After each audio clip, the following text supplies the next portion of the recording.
Back to Tops. Back in the days when I had baseball cards. Right. It was, and by the way, it was always about the gum. Okay, sure, the cards were there too, and we got to flip them and all that, and threw them out because it didn't mean anything to me. But wish I had some of them now. Hey, I hear we have our first Skype caller, which is big for us because it's always a technological challenge when people are watching on the internet and they happen to check it out. Hey, I could call this show. So do we have a caller on Skype? Hello? Yes, no? If the caller's there, just say hello. Hello. I hear a caller, and it's a female. I'm here. Hey, how are you?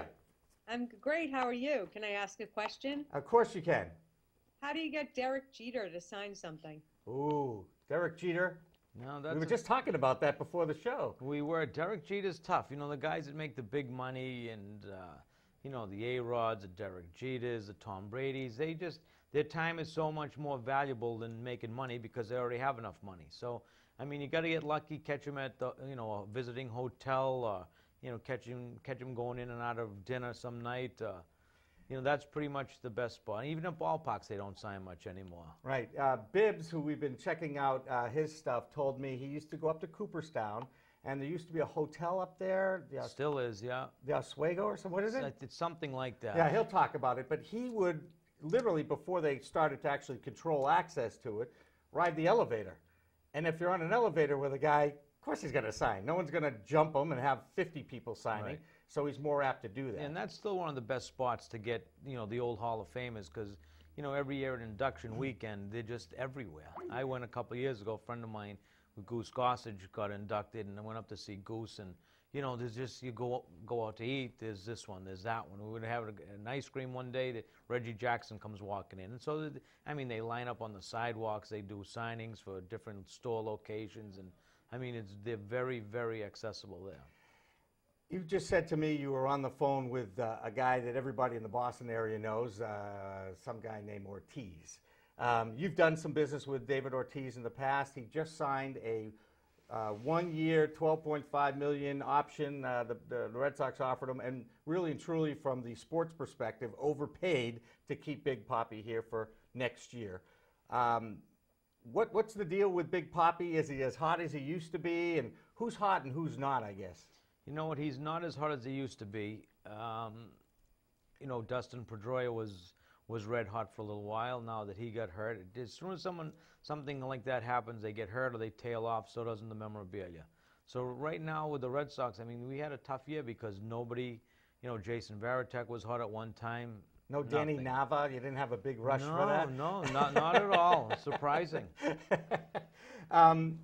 Pick the hottest guy in Boston sports now. Is it Kevin Garnett? Is it Tom Brady? Is it Tim Thomas? No, it's definitely Tom Brady. And Tyler, how much of a lock of his hair? Would you like to get a lock of his hair? I wouldn't, but I'm sure a lot of other people would. Now, Phil, let's talk a little bit about other items that you've come into contact with, so to speak, including the undergarments of some Red Sox. Now, that made the news. That made national news, which, it's funny, about 4 years ago, I was offered this stuff after the year ended. What stuff? We need to say exactly what it is. It was players' underwear that they wore during games, and it was thrown out. Game-worn underwear. All right. And I refused. I said, I'll never do that. The next year, they brought it in again. Everything was numbered, different players. I said, hey, let me take a shot and see. And it was crazy. We're getting phone calls and sold out in like no time. I couldn't get enough. And then the next year, the same thing happened. Then we end up with A-Rod. Now, these guys aren't signing the jockstrap or the underwear. No. It's just their number. They put their number on the garment. Like the inside of it, yeah. Yeah, and you just said Alex Rodriguez. We had a pair of Alex Rodriguez, and that's the one that made national news. And has it got DNA that we could test? Probably did. We don't have many more, but I'm sure you could. Absolutely. But it was funny how that stuff took off. So and you can't predict this stuff. No. Things you think are going to be worth a lot of money aren't. Stuff like that, which I didn't even want to handle, ended up being great. So, hey, you know what? It's funny, and of course, this is how my mind works. There's a photo in your store of Jason Varitek and Alex Rodriguez, the fight photo, that neither one of them has ever signed. Am I right? Supposedly, no. I know Jason Varitek signed a couple like right when it came out, and then that was the end of it. And I know A-Rod won't sign it. Interesting. Yet it's still one of the most popular photos that you have. It is. It's it's probably the game that propelled the Red Sox into the World Series that year, or got them really going. And I don't like it, but No, because you're a Yankees fan. exactly. He is a Yankees fan. I would be a Red Sox fan, and I'm proud of it. But we're still friends. It's okay, right? It is. You grew up. It's your hometown I know, team. and I was been a Yankee fan since I can remember. And you know what? I respect the Yankees now that the Red Sox have actually won a couple of World Series in the 21st century. Yep. It took me a long time to grow up and to deal with that, and I know still a lot of people out there, oh, I hate the Yankees, I hate the... You know what? Get over yourself. Oh, it's crazy. They're a great franchise. They have a great history. And you know what? For years I would tell people, you know what? You'd kill to have Judge Steinbrenner as the owner of your team, because the guy wants to win. Plain and simple. I mean, who wouldn't want someone that wants to win? That's the only thing he cared about, was winning. So how could you not want him? That's right. All right, now, we were talking a little bit about baseball cards, and sure enough, there was one in particular over the last few weeks that has been in the news. It's the most valuable baseball card in the world. It's the tobacco card of Honus Wagner for the earliest 20th century. We're taking a look at the real one, if you will. Now, there are only 60 in existence, and a few weeks ago, Doug Walton from Knoxville, Tennessee, bought one for $262,000. Now, that card was left to an order of Roman Catholic nuns in Baltimore. So you'd think that was a lot of money, but get this, the mint card, $2.8 million, and it was produced as part of a series between 1909 and 1911, and it is the most sought after baseball card in history.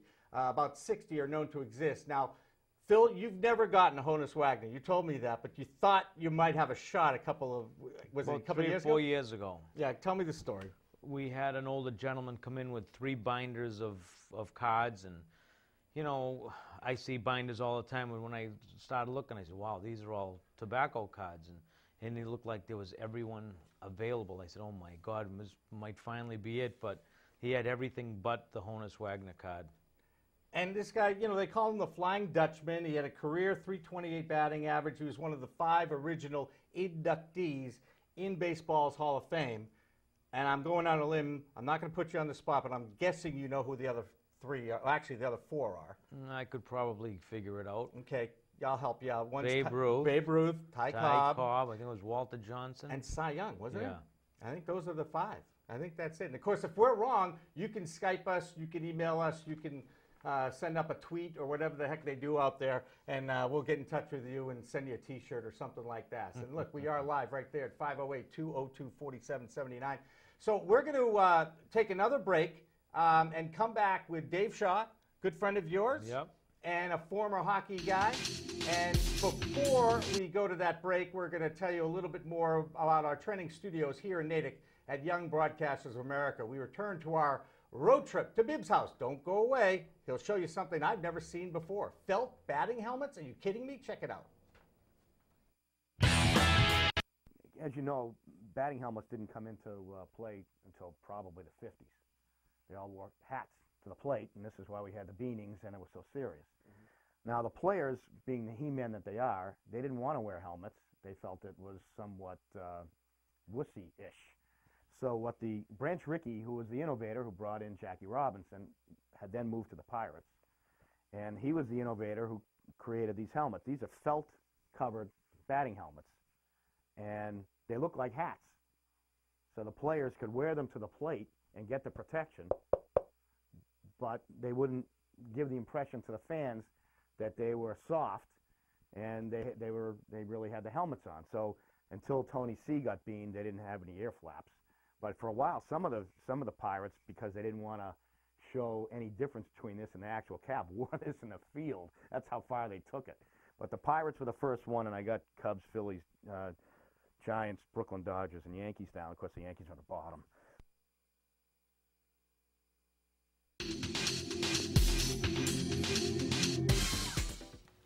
Hi, I'm Julia from YBA. For the past few years, I've been coming to the YBA training studios once a week or so. I'm so excited that now I'll be able to practice my broadcast skills with YBA Online. The new course has so much more than what we have learned at the studio. You can practice your delivery by recording a video with a simple click. You can even use a teleprompter to practice reading off that. I learned about the history of the industry and some of the greatest names in the business. You know what though? It was really a lot of fun. And there are some really funny videos, like the one of Jimmy Young doing his crazy warm-up exercises. The next thing we want you to do is actually stretch the facial muscles in your face, which is a good place for facial muscles. Or the one from Friends, and of course, all those crazy tongue twisters. Betty Botter bought a bit of butter The butter Betty Botter bought was a bit bitter, and made her batter bitter. but a bit of better butter bought batter better. So Betty Botter bought a bit of better butter, making Betty Botter's bitter batter better. Best of all though, I can practice my writing and reading from home on my schedule. And I can get coaching from one of the many professional broadcasters on staff. YBA Online allows me to learn by doing the job of a broadcaster every day if I want to. And you will have all the tools. For now, I'm Julia reporting about YBA Online.